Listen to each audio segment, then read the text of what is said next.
la conférence des responsables de culte en France a remis un plaidoyer commun signé par l'ensemble des responsables religieux au président de la République française au moment de l'ouverture de la COP28. Pour nous, c'était très important de faire une démarche commune parce que l'enjeu est en fait, l'urgence climatique est un enjeu collectif et commun et qu'il est important que les cultes mènent une action commune, ne jouent pas un plaidoyer l'un contre l'autre, mais chaque fois que l'action commune est possible, il nous faut emprunter ces voies. Nous vivons dans une époque actuellement où, en Europe et en France, des voix s'élèvent pour questionner les efforts qui sont faits en Europe et en France, en identifiant aussi un risque d'être pénalisé sur le plan économique parce que d'autres États ou d'autres pays sont moins ambitieux ou produisent moins d'efforts.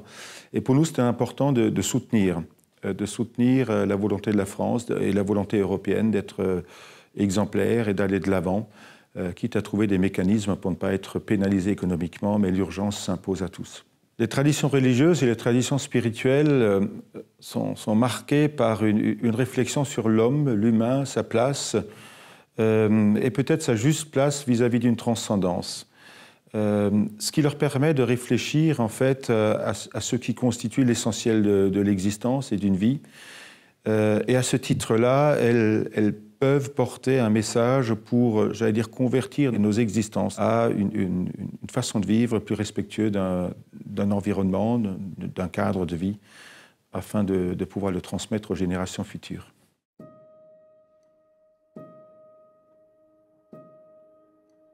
Alors il y a de grands débats théologiques sur l'interprétation de cette responsabilité humaine au cœur de la création. La croissance est en fait quelque chose qui n'est pas juste une vocation exprimée dans le récit de la création, elle est aussi au cœur de la pensée économique. Et on a d'énormes débats pour savoir si finalement une croissance est possible, quand bien même cette croissance serait beaucoup plus respectueuse et beaucoup plus durable. Je crois que ces textes de la création, elles nous disent un double message, les récits de la Genèse.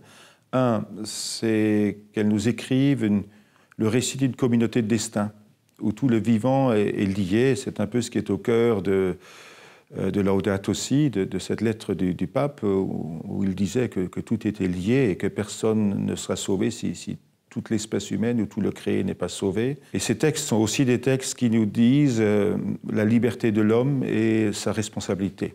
Et c'est peut-être pour moi les accents principaux de ces textes qu'il vaut la peine de méditer et de faire sien.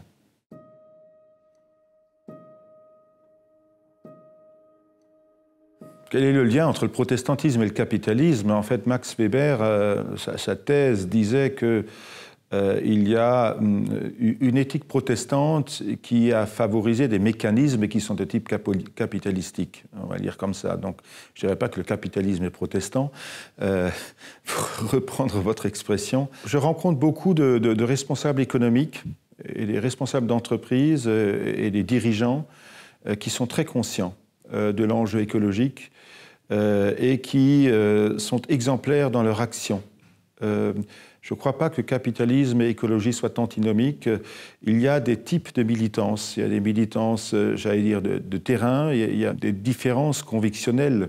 On voit qu'il y a des gens qui croient encore dans une technologie qui pourrait nous sauver, j'allais dire, de l'évolution qui est en cours. C'est très compliqué de juger les uns et les autres. Je crois que nous devons peut-être renouer et continuer à cultiver les espaces de débat afin d'avancer ensemble dans le défi qui est le nôtre. Ce qui est vrai et ce qui s'impose à nous depuis maintenant 2 années, c'est que nous ne cessons de battre des records de température et de catastrophes naturelles les unes après les autres. Et que cette urgence climatique s'impose aujourd'hui dans tous les agendas et qu'il s'agit de la prendre au sérieux. Au cœur de la question écologique, il y a aussi la question de la justice. Les populations les plus exposées au changement climatique sont les populations souvent les plus vulnérables et qui ont le moins contribué à l'évolution des températures. Et donc au cœur de la question écologique, il y a cette question de justice. C'est pour ça que finalement notre commission au niveau de la Fédération qui travaille sur ce sujet s'appelle Écologie et justice climatique. Et c'est à ce titre, c'est une des raisons pour lesquelles nous avons choisi ce verset. Mais ce verset, quand il parle de droit et de justice, est plus large encore. Nous vivons un contexte de guerre qui semble se normaliser. On en a quand même plusieurs fronts de guerre actuellement sur la planète. Et au moment où les armes sévissent, il est important de rappeler le droit et la justice comme condition première pour une paix possible.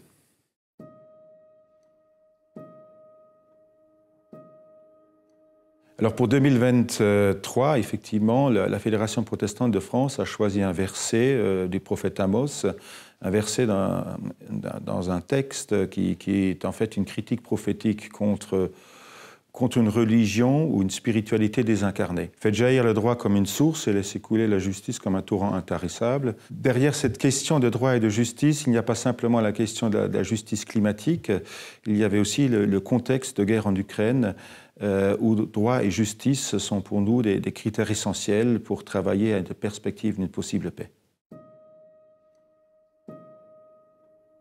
Un des premiers mécanismes d'action, c'est de porter ce sujet dans la prière. Un deuxième mécanisme d'action, c'est soi-même de chercher à mener une vie la plus juste possible au regard des enjeux qui sont les nôtres collectivement. Troisièmement, c'est d'être responsable et acteur de cette conscience en parlant autour de soi, parce que c'est finalement une conscience collective qui se construit à partir de la base, qui donnera des orientations politiques.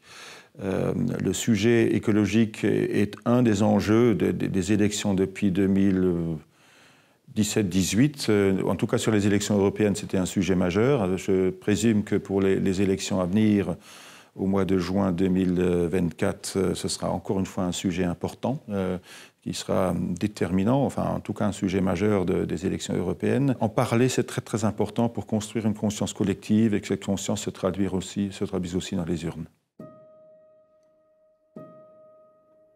Souvent, on s'interroge sur le poids des religions quand elles portent un plaidoyer, quand elles font une déclaration. Pour répondre à cela, j'utilise une expérience très concrète. En 2018, j'ai remis à la vice-présidente de la Commission européenne un plaidoyer sur la migration et elle me répondait que c'était un embarras politique pour elle. Le texte que je remettais... Et elle me disait en même temps, mais vous êtes dans votre rôle. Et finalement, j'ai compris que de toute façon, toutes les pressions s'exercent sur les politiques, y compris la pression populaire, et que l'Église était dans son rôle, et que se joue une forme d'équilibre des pressions. Et si nous rations l'occasion de parler, eh bien, il manquerait une voix dans le concert dans lequel il faut discerner finalement la juste voix. Ce qu'il faut dire, c'est qu'on voit bien que cette COP28, actuellement, elle bute sur la mention de la sortie des énergies fossiles. Hein. Or, c'est précisément ce point-là que nous avions mis en exergue dans notre plaidoyer cette année, en encourageant le président à porter cela. Donc, les points qu'on mentionne sont des points, je crois, importants. Il faut continuer à produire l'effort. Alors, nous ne sommes pas au cœur de la question religieuse, mais c'est important que les religions prennent leur place au cœur des débats de société.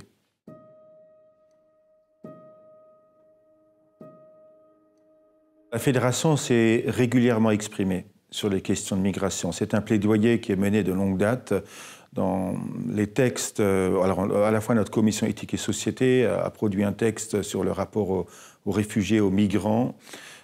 Nous sommes engagés avec la Fédération de l'entraide protestante dans les couloirs humanitaires pour poser des signes très importants d'accueil et une autre vision des migrations. Il était important puisque nous assistons à la 23e loi en 20 ans, enfin je n'ai pas le compte exact maintenant, nous assistons à une Xème loi sur les migrations, que nous rappelions ces positions et que nous les rendions publiques.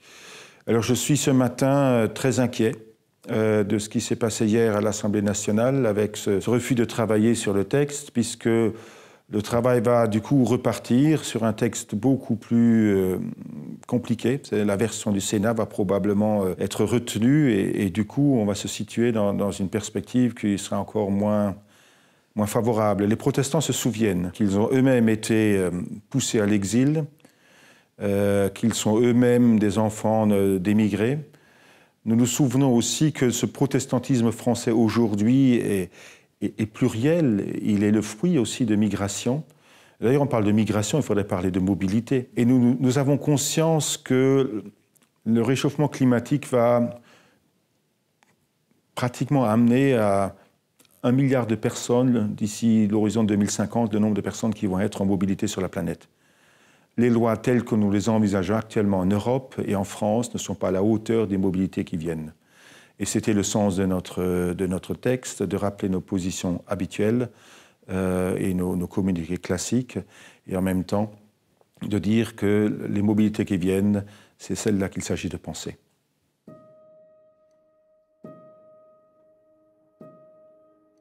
J'ai notamment pris une initiative pour que, en 2024, le protestantisme allemand et français ait un plaidoyer commun pour les élections européennes, puisqu'il y a un axe franco-allemand politique qui a souvent été moteur en Europe. J'aimerais avoir un axe franco-allemand protestant pour soutenir les élections européennes et appeler finalement à faire un vote européen et pas à régler des questions nationales dans un vote qui n'a rien à voir avec notre propre pays.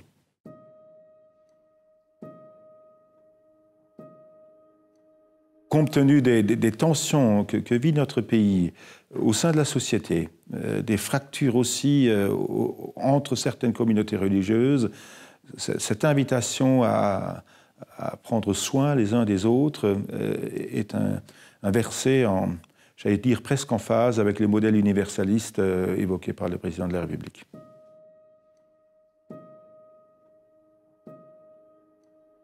Alors, premièrement, au moment des actes barbares du Hamas, où cette organisation s'est révélée être une organisation terroriste, la Fédération protestante de France a très vite, par une déclaration, qualifié de terroristes ces actes et appelé à la libération des otages. Nous avons immédiatement et dans le même mouvement été à l'initiative d'une déclaration de l'ensemble des cultes pour affirmer que nous sommes capables de fraternité en France, quand bien même nos sympathies seraient plutôt pro-palestiniennes ou favorables à la légitimité de l'État d'Israël. En disant que notre rôle, c'était de montrer plutôt en Palestine et en Israël que nous sommes capables de fraternité que d'importer des tensions chez nous. Et ces tensions, donc, la Fédération, ou même personnellement, j'étais à l'initiative de cette déclaration commune qui fait date. Ce qu'on pouvait craindre s'est installé en France, c'est-à-dire un conflit territorial et politique extérieur se cristallise en France sur une ligne de fracture entre des cultes, entre le judaïsme et l'islam. Chacun revendiquant aujourd'hui des sympathies vers les partisans de ce conflit extérieur, mais en même temps revendiquant aussi d'être victime des tensions qui sont consécutives à ce conflit extérieur. On a en France un nombre inimaginable d'actes antisémites, plus de 2000 après 2 mois. Ce chiffre est incroyablement élevé. Enfin, je ne trouve pas les mots. Ce chiffre est même odieux. Il horrifie que des citoyens français qui vivent là depuis des générations, à l'aube de leur vie, se disent à leur petite fille « il vaudrait mieux pas porter un bijou avec une écriture juive », est impensable. L'antisémitisme est indigne de la République. Sur ce plan, nous avons un discours très clair, mais en même temps, on voit qu'on assiste à une forme de compétition victimaire, où chacun cherche à avoir l'attention. Les musulmans se sentent peu reconnus actuellement dans la République, parce qu'il y a beaucoup d'attention, et le président l'a peut-être encore marqué l'autre jour avec Hanouka, il y a beaucoup d'attention pour la situation des Juifs et toute l'attention à l'antisémitisme. Les musulmans se sentent pointés du doigt comme étant les possibles auteurs d'une partie importante de ces actes antisémites. Un discours anti-musulman est en train de s'installer dans notre pays. Donc on assiste à une forme de crise de l'empathie. Une attention marquée à quelqu'un est perçue comme une trahison par l'autre. Et c'est absolument insupportable. Et c'est à ce titre-là que j'ai estimé qu'il était important d'aller à la rencontre du grand rabbin, de l'écouter, d'écouter la situation des Juifs en France, d'affirmer notre condamnation de l'antisémitisme, d'affirmer notre appel à la libération des otages, et qu'il était également important pour nous d'aller à la rencontre du recteur de la Grande Mosquée de Paris pour écouter comment les musulmans vivent la situation présente, d'affirmer notre soutien, d'affirmer que nous n'essentialisons pas l'islam ou les musulmans, que nous leur reconnaissons une place au sein de la République, et que nous souhaitions ensemble, avec les Juifs et les musulmans, être porteurs d'un message de fraternité.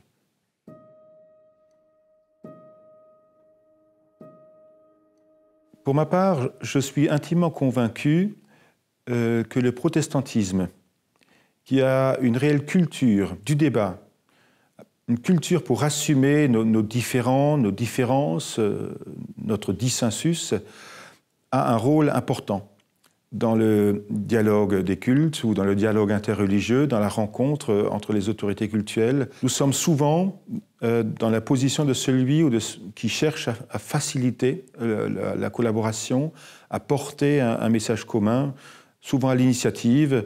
Moi, j'agis en tout cas dans le sens de me mettre au service d'un message commun des cultes afin d'apaiser autant que possible par des gestes symboliques les relations entre les cultes sur l'ensemble du territoire.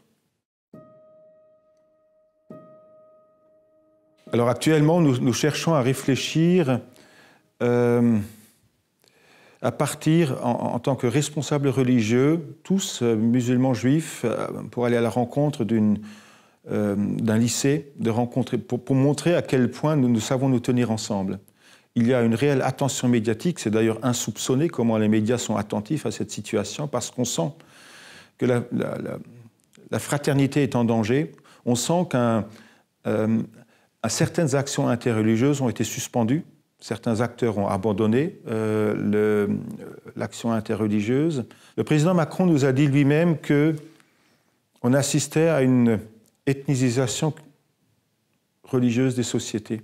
C'est-à-dire que le modèle français, universel, qui veut reconnaître à tout citoyen une même promesse et une même place au cœur de la République, était progressivement fragilisé par des tensions qui viennent vers nous de l'extérieur.